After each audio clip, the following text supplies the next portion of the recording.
Բարև ձեզ, եթերում հրապարակային շաբաթն է։ Մենք այս շաբաթ եթեր ենք դուրս գալիս բավականին էքստրեմալ պայմաններում, որովհետև երկրում կարելի ասել գրեթե արտակարգ դրություն է հայտարարված։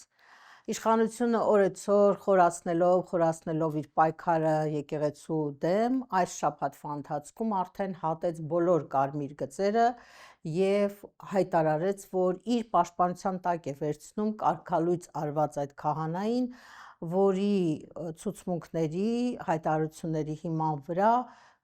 կալանավորվել է Արագածոտնի մարզի թեմի առաջնորդը։ Շատ մեծ աղմուկ է երկրում, կրքեր են բորբոքված, մարդիկ բաժանվել են բանակների, քրիստոնյաներ և աթեիստներ, հավատացյալներ և աղանդավորներ, իշխանության կողմնակիցներ և իշխանության հակառակորդներ, այդ առճակատումը երկրում հասել է գրեթե իր գագաթնակետին։ Գուցե պատճառն այն է, որ ընտրություններին ընդամենը մի 6-7 ամիս է մնում և արդեն նախընտրական մթնոլորտը եռում է երկրում, բայց նաև կարող է պատճառը բոլորովին այլ է և կապված է արտաքին աշխարհից եկող ազդակների, Ադրբեջան-Թուրքիա թելադրանքների, Նիկոլ Փաշինյանի ցայտնոտային իրավիճակի հետ, որ արդեն ակնհայտ է դառնում բոլոր գործողություններից, քայլերից, խոսքերից։ Ինչու եմ ուզում խոսակցությունը սկսենք եկեղեցու շուրջ ծավալվող իրադարձությունները, որովհետև այն պահին, երբ որ եթեր պիտի գնա մեր հաղորդումը, արդեն կիրակնօրյա այդ ապօրինի պատարագ ավարտված կլինի և մենք արդեն կունենանք կատարված մի փաստ։ Ես կարծում եմ, որ դժվար չէ կանխատեսել, որ այդ կեղծ ապօրինի պատարագը ինչ-որ ձևով պետք է իրականացնի իշխանությունը, ցույց տալով, որ ունի կողմնակիցներ, ունի հետևորդներ, որոնք պատրաստ են իր հետևից գնալ նույնիսկ խաչակրաց արշավանքի դեպի եկեղեցին, նաև սրբապիղծ քայլերի են ընդունակ այդ զանգվածը և ըստ էության դրանով Նիկոլ Փաշինյանը նաև հասկացնում է, բացատրում է, ցույց է տալիս, որ ինքը այդ նույն մեթոդներով նաև գնալու է ընտրություններին և փորձելու է իշխանությունը պահել, նորից վերարտադրվել։ Մի կողմից մարդիկ շատ լարված են, շատ նյարդային վիճակում են այս օրերին և կոչեր էին հնչում ուղղված և եկեղեցուն և ընդդիմությանը, որպեսզի հակաքայլեր արվեն և գնան դիմակայեն այդ զանգվածին, ցույց տան, որ այդպես չի, որ հակաքրիստոնյաները, հակաեկեղեցականները մեր երկրում այդքան մեծ քանակ են կազմում, բայց մյուս կողմից նաև հնչեցին այլ ավելի խոհեմ խոսքեր, ինձ թվում է, որոնք ասում են, որ պետք չէ մտնել առճակատման և գնալ պայքարի և գնալ բախումների, որովհետև այս մարդիկ պարզ է, որ արյուն հեղելուց, բախումների գնալուց չեն խուսափելու և մենք հայտնվելու ենք քաղաքացիական պատերազմի իրավիճակում, այսպես ասած։ Ես ինքս էլ սկզբում շատ հակված էի, որ կտրուկ գործողությունները ճիշտ կլինեն, որպեսզի սրանք ցույց տան, որ այդպես չի, որ այդ մի քանի հազար հոգով դուք կարող եք ամբողջ երկրին պարտադրել ձեր կամքը, բայց թերևս ճիշտ են հակառակ կարծիքը ունեցողները։ Տես ինչ, այո, կա երկու իրարամերժ տեսակետներ, այն որ կիրակի օրը հանգուցալուծվելու է Նիկոլ Փաշինյանի նախաձեռնած հակաեկեղեցական արշավի արարներից մեկը, դա դրվագներից մեկն է, որովհետև մենք այս տաղավարում խոսել ենք նախորդ հաղորդումների ժամանակ, որ մեծ հաշվով Նիկոլ Փաշինյանի հակաեկեղեցական արշավը շատ նման է այն իրավիճակին, որ տեղի ունեցավ Ուկրաինայում տարիներ առաջ, որտեղ կար ուղղափառ եկեղեցի ուկրաինական, ռուս մետրոպոլիայի ազդեցության տակ, բայց միայն մետրոպոլիայից ազդեցությունը չէր, այլ այդ եկեղեցին պարակվեց 4-5 ճյուղերով եւ ամեն իշխանություն գալիս էր իր հետ ունենում էր իր կաթողիկոսին։ Հիմա Նիկոլ Փաշինյանի դեպքում, իր վարչախմբի դեպքում, այս 7 տարիների իշխանությունը եթե վերլուծում եք, իրան պետք է մի հատ թշնամի, որին պետք է հաղթի։ Տեղափոխության ժամանակ ովքեր էին թշնամիները, նախկիններն էին թշնամիները, նախկինների դեմ սուրը ճոճած այս 7 տարի պայքարում ոչ մի հաջողություն չունի, ոչ մի տենց դատավարությունները գնում են, անվերջ 7 տարի ինչ որ դատավարություններ են գնում, 7 տարի այդ նախկին թալանվածից ինչ որ փշրանքներ կան, վերադարձում են կամ չեն վերադարձում, վերադարձվելուց հետո չգիտես ում գրպանն են հայտնվում, ինչ նոր օլիգարխներ եւ ինչ նոր կոռուպցիոներներ են ծնվում, այլ ավելի ահասարսուր քան նախորդներն են, եւ այս պարագայում պետք է, չէ, հայտարարել նոր թշնամի, այդ հայտարարվեց նոր թշնամի իդեմս հայ առաքելական Սուրբ եկեղեցու եւ հիմա Նիկոլ Փաշինյանը այդ սուրն առած սրբազան պատերազմի է գնում հայ եկեղեցու դեմ, հակաաթոռի ստեղծման ճանապարհով, պարզ է, չէ, որ երկար փնտրտուքից հետո պետք է գտնես ես կենսաբանությունից այնքան էլ լավ չեմ եղել բայց կենսաբանության դասագիրքն ուսումնասիրելուց երկու կերպար է մեջս տպավորվել 40 տարի արդեն անցել է դա երկու մակաբույց կար Եզան Երիզորդը մեկը եւ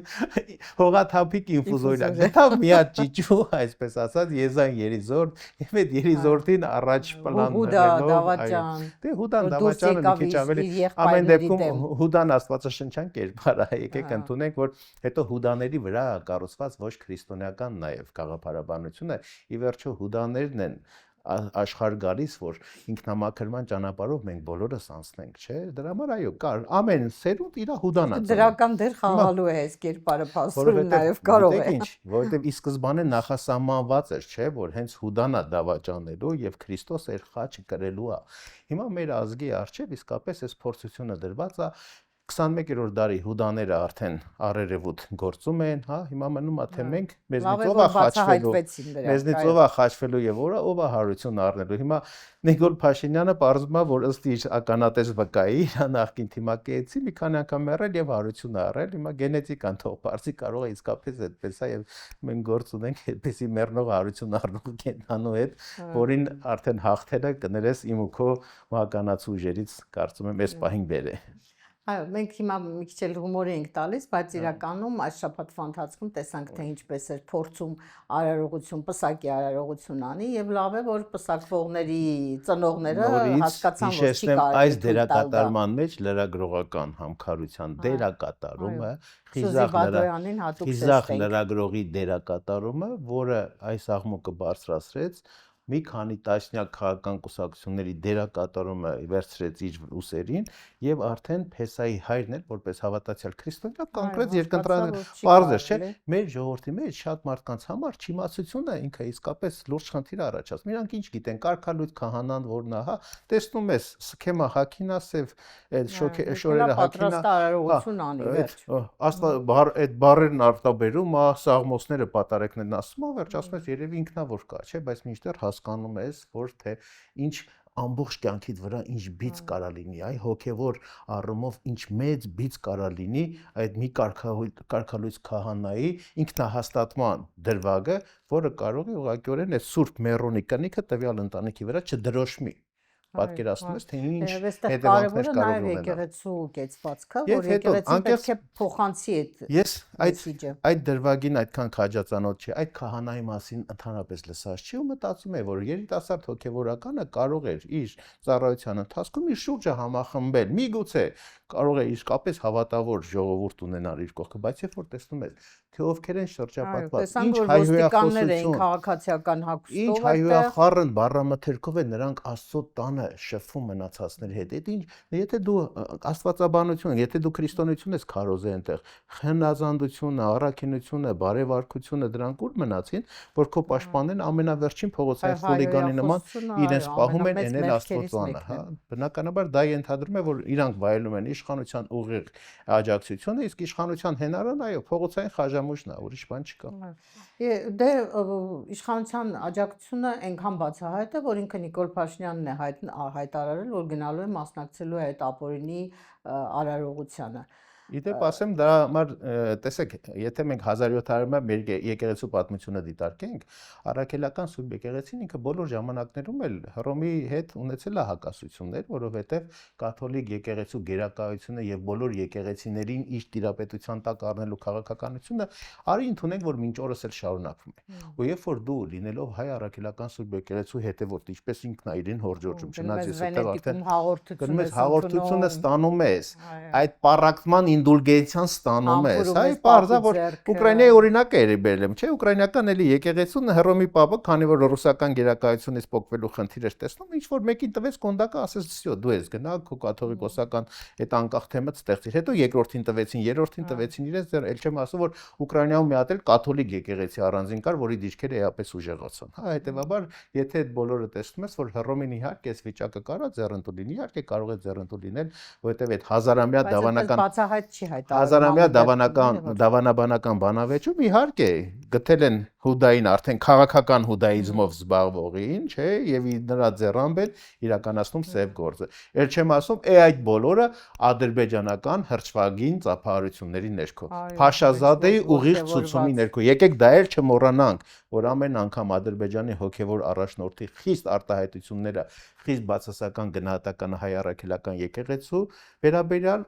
ուղիղ արձագանքվում են Նիկոլ Փաշինյանի հակաեկեղեցական հայացած քաղաքականության։ Փաստա, չէ՞։ Մենք խոսում ենք փաստերով։ Մեկը մյուսի հետ կապված են, այո, եւ երբ որ հետևում ենք իրենց մամուլին, տեսնում ենք թե ինչ ոգևորություն է տիրում։ Բայց պիտի ասենք նաև մեզ լսողներին, որ շաբաթ միայն դրանով չէր հետաքրքիր, որ կարգալույց քահանայի աջակցություն հայտնեց իշխանությունը, այլ իշխանությունը ինքը արդեն շատ կտրուկ քայլերի է գնում ընդդիմության դեմ եւ հատկապես ընտրված համայնքապետերի դեմ։ Մենք տեսանք ընդամենը օրեր առաջ մի համայնքապետ սպանվեց,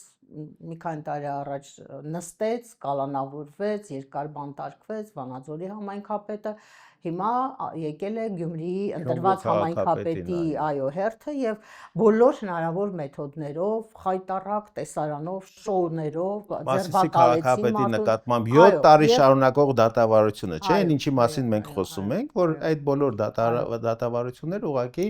մուրճ են, որոնք են հենց արդարադատության այսպես կոչված բութ գործիք են, բութ մարդկանց ձեռքում։ Բութ մարդկանց ձեռքում արդարադատությունը գործում է յուրովի։ Ցավալին այն է, որ այդ բոլոր մեղադրանքների հիմքում այնքան կեղծ ապօրինի, այնքան խախտումներ են դրված, որ դրանք դժվար է նույնիսկ դա արդարադատություն կոչել եւ ուղղակի երբեմն երբ ծանոթանում ես գործի նյութերին, ուղղակի ապշում ես, որ դա կարող է որևէ քննիչ, որևէ դատախազ, որևէ դատավոր կարող է դրա տակ ստորագրել եւ այդ մեղադրանքով մարդուն մեղադրանք առաջադրել, կալանավորել եւ այլն։ Իրենք առաջնորդվում են որոշակի կիսաճշմարտություններով, հա, ամեն դեպքում պարզ է, որ երբ որ դու աղմկահարույց կոռուպցիոն իբր թե բացահայտում ես անում եւ այլն, ձայնագրություններ ես գաղտնազերծում եւ այլն, այո, իրավական առումով կան լուրջ խնդիրներ։ Մարդու կյանքի անձնական գաղտնիության իրավունքը, հատկապես հոգեվորականներին ձայնագրության դեպքում, օքեյ, լավ քաղաքական գործիչներ,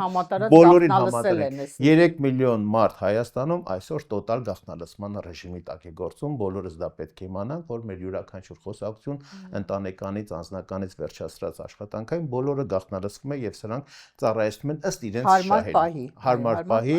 այն որ այդ ձայնագրությունների մեծ մասը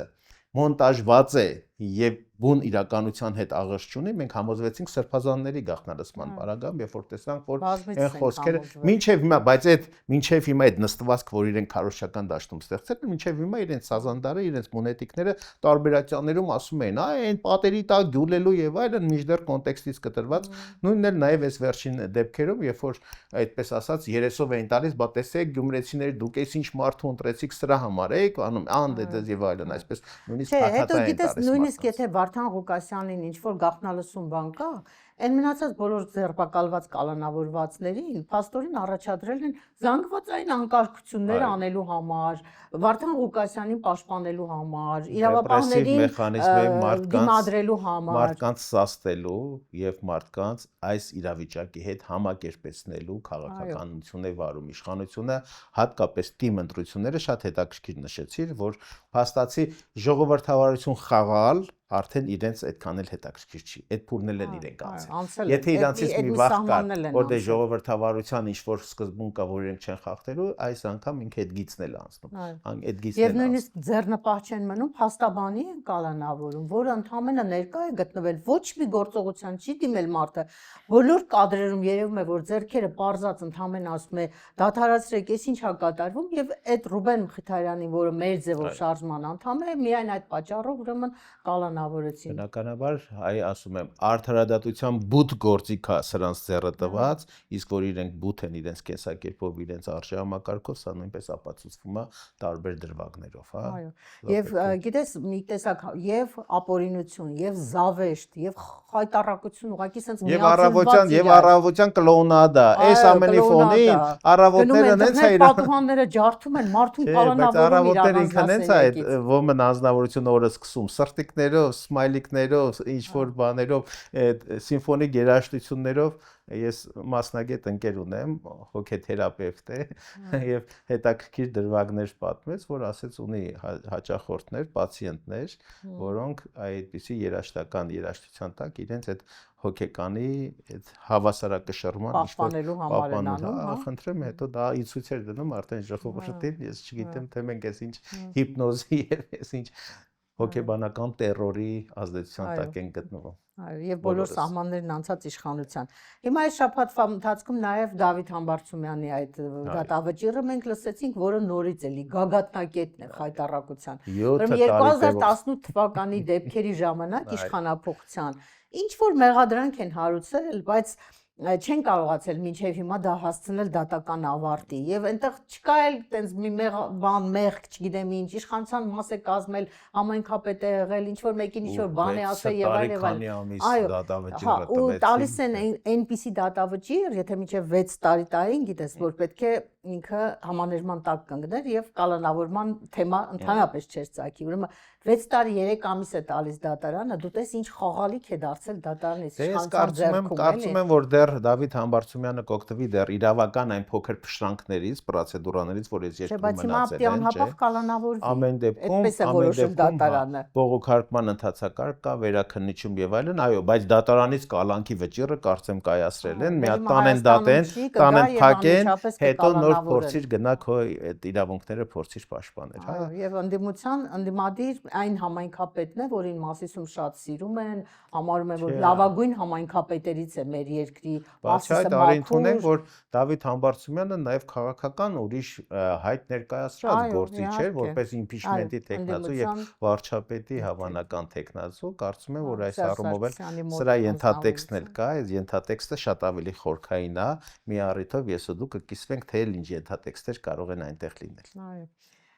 Եվ այսպես խայտառակություն, ամեն օր մի նոր սկանդալ, ամեն օր մի այսպիսի արտառոց դեպք, մեկ էլ հանկարծ իմանում ենք, որ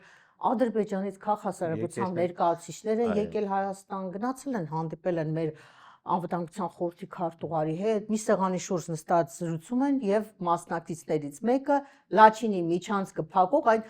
ջադուներից է, այսպես ասած, խաղաղության աղավնին ձեռքերով խեղտած անձնավորություններ, որ էքստազի մեջ ընկած, եթե հիշում եք, այդ խեղճ աղավնուն թափարեց եւ աղավնին անշնչացած ընկավ ուղակի գետնին, չէ։ Տեսեք, սա էլ մեր բոլորի համար պետքա պարզ լինի։ Հիմա տեսեք, ներքին թշնամանքի մեծ գեր դոզավորում Հայաստանի ներսում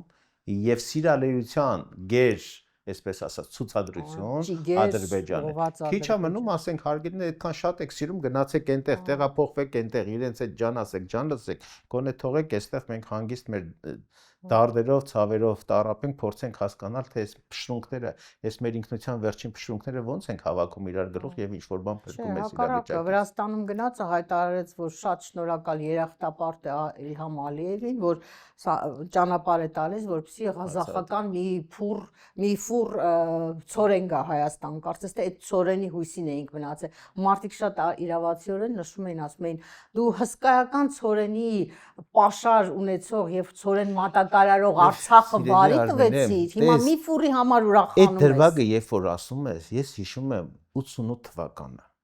աղետալի երկրաշարժի մեջ 25000 զո դագաղները չթաղած, երբ որ Ադրբեջանը օգնություն էր ուղարկում, տեսեք պատվարժանության, արժանապատվության ինչպիսի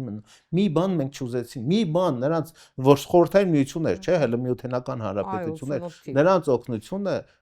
մարդիկ հետ տվեցին, այդքան արժանապատվություն ունեցան, որ դա չվերցրեցին, չէ, որովհետև գիտեին, որ դրա տակ քինախնդրություն կա, ներքին հրճվանք կա, որ հայեր են զոհվել, էնել հազարներով իրենց տան մեջ, չէ։ Հետևաբար այդ պարագայում իսկ հիմա այս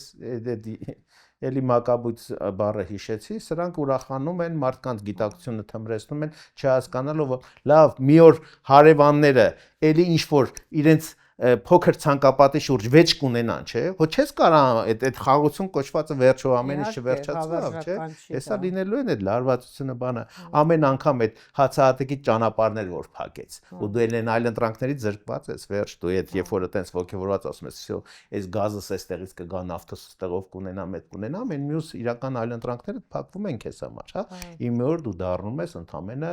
վզի թոկի նման գցած ստրուկի կարգավիճակով, որ մի հատ լավ կարանձեն։ Ավելին Փոփոխությունների հայտարարեց ազգային ժողովում, որ մենք մեր ինքնիշխանությունը հոչենք դնելու ստորադասենք մի կոնյակ տանողներին ու կոնյակն էլ անվանեց թեյի ջրով բացած գունավորած յաթրջի օղի ասում է դա ինչ է դա դրա համար մենք մեր իշխանությունը դնենք դրա համար ասիկ ուզում ասի մենք Ռուսաստանից հրաժարվում ենք ձեր նույնիսկ դրա մեջ պետական մարմինների այ թերարժեքությունն է ու թերագնահատումը աշխատանքի այսինքն եթե այստեղ թեյի մեջ յաթրջի արտադրվեր ու դա մուննատ գալիս բաբկեն պիպոյաններ ասում գոստը քոննա չէ ստանդարտայզացիան քոննա իհարկե հազար հատ կառուցում է ստուգողներ իսկ դա նշանակում է որ այո կոռուպցիան վխտում է Հայաստանում կոռուպցիան երբեք այդպիսի մեծ չափերի Հայաստանում չի եղել, ոնց որ սրանց օրոք։ Չէ, ուղղակի դա նշանակում է, որ ինքը ցանկացած պահի ցանկացած բան կարա արժե զրկի, նույնիսկ հսկայական պետական բյուջե հարկեր վճարող կոնյակագործներին, կոնյակ արտահանողներին կարա նստեմացնի արժե զրկի դարձնի բան յաթրջի արաղ վաճառողներ։ Անկախությունից ի վեր ոլորտներ կային, որոնք ի հեճուկս այդ տնտեսական ցնցումները իրենք իրենց դիրքերը պահպանել։ Դա կոնյակագործությունն էր վերջին տարիներին ջերմոցային տնտեսությունները, ծաղիկների տնտեսություն եւ այլն, բոլորը իսպառ հիմա այ հատկապես ծաղկավաճառների հետ կապված, ծաղկեի տնտեսությունների հետ կապված իսպառ տոտալ անորոշություն է եւ այդ միլիոնավոր դոլարների ներդրումները այսօր ուղղակի փոշիանում են եւ մարդիկ կքում են այդ անվերադարձ վարկերի։ Ինչքան միամիտ էինք մենք, որ մտածում էինք, որ ախր Ռուսաստանի հետ հարաբերությունները որ լարում է, մենք կարող ենք կորցնել այդ հսկայական շուկան, չէ՞ որ ի վերջո մեր տնտեսության, մեր արտաքին առևտրի 40-50%-ը միայն Ռուսաստանի հետ է։ Այդ նշանակում է քո տնտեսությունը կորցնելու է 40-50% բյուջեի ես նորից այս ընթացքում շատ բերեցի Ուկրաինայի օրինակը։ Պարզ էր, չէ՞, Ուկրաինան էլ Ռուսաստանի հետ պատերազմի մեջ մտնելով, երբ որ ունեն էթնիկական ազգակցություն, ընդհանրությունը, տնտեսական կապերի 80-90%-անոց սերտաճում եւ այլն, բայց ժողովրդին հրամցրեցին, չէ՞, թմրեցրեցին, այսինքն 21-րդ դարի պատերազմը մարդկանց հոգիների համար է։ Սրանց իրականում մարդկանց հոգիներն են մխրճում, այդ էմոցիոնալ, այդ ահաբեկչության մեթոդները կիրառելով մարդկանց ուղեղը մթագնում են, մարդը ուղղակի արը նայում ես 21-րդ դարում ես կարծում եմ, որ մարդը պետք է ավելի բանական լինի, շատ ավելի ռացիոնալ մտածող լինի, բայց նայում եմ շուրջս եւ հիասթափվում, որ ամենավետել է։ Եվ տես նաեւ դա նշանակում է, որ սուտ է ասում, երբ որ ասում է լավ ապրելը ամենակարևոր բանն է։ Եթե դու լավ ապրելու մասին մտածեիր քո ժողովրդի, Ռուսաստանի հետ կապերը կսերտացնեիր, ոչ թե կթուլացնեիր այս աստիճանի։ Իհարկե, մինչև այդ եթե դիտարկենք թե որ բառնա, որ ասածնա ճիշտ եղել, որ քաղաքականությունն է մինչև վերջ արդյունք տվել, հա, ինչ նայել են կիսատ պրատ, միայն փուչիկի համար, միայն Facebook-յան մեկ օրյա լայքերով ապրող ռեժիմի հետ մենք գործ ունենք։ Վիրտուալ իրական Հայաստան ես քարոզում, չէ՞, բայց դու վիրտուալ Հայաստանից մի անգամ իրական Հայաստան այդպես էլ չես իշնում։ Իրական Հայաստանը ինքը իրան չթվա թե այդ որ հազարավոր ախրանիկներով գնում է պարկետային միջոցառումներում բերում են դեմնել երկու ծերունի կամ ձեռքերը համբուրում են կամ ողջագրվում են, դա իրական Հայաստանն է, չէ՞, իրական Հայաստանը լրիվ ուրիշ տեղ է եւ իրական Հայաստանը ցավոք այսօր հոգեվարքի մեջ է։ Ցավալի օրեր ենք ապրում, իհարկե։ Բայց մենք որոշել ենք, չէ՞, ի վերջո անդունդը ինչքան էլ խորը լինի, տակ ունի, հատակ ունի, ժողովուրդ, ելուր ընկտենք։ Արմինե ջան, ելուր ընկտենք, պետքա բարսանանք, բարսանալու մասին մտածենք, իսկ բարսացնողներ վստահ եմ կան, դրանցից մեկը դու ես, դրանցից փոքր ինչ-որ քայլ ես պետք է անեմ իմ կողմից, բոլորս պետք է անենք, որպեսզի իրար հետ բարսանանք այս անդունդից։ Եվ կարծում եմ, որ մարդիկ օրեցօր համոզվում են, որ փոփոխություններ են պետք մեր երկրին, հա, առաջին հերթին իշխանության փոփոխություն, քաղաքականության փոփոխություն, մտածողության փոփոխություն, այս թշնամանքի ատելության մթնոլորտը պիտի վերանա երկրից, մենք պիտի համերաշխ միասնական ազգ դառնանք, որպեսզի կարողանանք այդ արտաքին մարտահրավերներին էլ դիմակայենք։ Թույնը պետք է հանվի մեր օրգանիզմից եւ թույն ներշնչողի ատամները նույնպես պետք է անդամահատվեն, ուրիշ ճանապարհ չկա։ Շնորհակալ եմ այսօր այսքանը։ Մասնագիտությունս փոխեմ, երևի դառնամ ստոմատոլոգ, չէ՞։ Մտածեք այդ լավ կլինի։ Շատ բարի։ Այսօր այսքանը կհանդիպենք։